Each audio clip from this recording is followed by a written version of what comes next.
Woodlawn UMC, we want people to become spiritually alive so that they might hear God's voice, trust God's direction, and find meaningful service. Hear how Jenny chose to trust God. And it wasn't until my older daughter was about 4 years old. I was pregnant with my second daughter, and we were in the car again. I tell you, the Holy Spirit is thick in my car. I don't know if you experienced that, but with me, that we have had some knockdown drag-outs, that's Holy Spirit and I, when I've been in a car. I was in the car, and Kate noticed the church, and I was trying to explain to her about what a church was, and I can't say exactly what she said, but what I heard her say was that God lives there, and He wants us to come home. So I felt that was a pretty strong hint that I needed to get back in church. And so I attended church there and found that at that point, one of the beliefs of that church was that everybody is a pastor, everybody's a minister.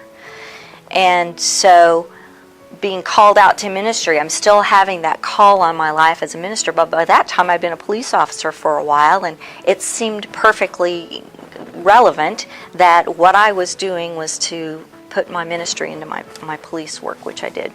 And I kept asking God. Now, I'm a police officer, so I drove a car for a number of hours during every day. And did I tell you that the Holy Spirit is really thick in my car? It's really thick in a patrol car, too. And so there were lots of conversations, and the thing that I just kept getting from God over and over and over was trust. Just trust me. Just trust me. And so I did. I had to learn to do that, driving lots of hours in a car. I had to learn to do that. Came to visit Woodlawn, and I knew when it was time, God would release me, and He would say it was time to move on, and it was evident to me that it was time. So I moved. I changed churches.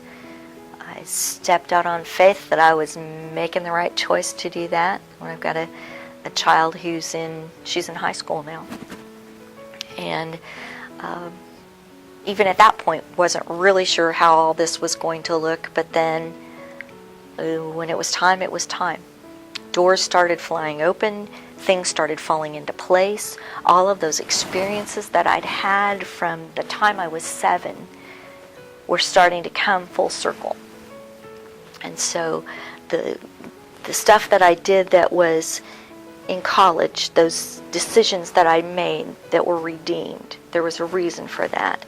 The time that I spent in police work, there was a reason for that. The time that I was at another church and I hurt because of what happened in church, there was a reason for that. It's all been redeemed. It's all been brought full circle. And now the doors have flown open. I had the opportunity to retire at full benefit, full pension. And immediately there's a part-time job which seems to be like it was created for me, which leaves me lots of time to come here and start that ministry that God called me to 46 years ago. You do the math. Woodlawn isn't just the building, it's the people. And the people here, there were people who recognized that calling that I had, people here that recognized that 10-year wandering in the wilderness, that were able to help put me on the right path to find where I needed to be. When people make life-changing choices to follow God's call on their life, that is our bottom line.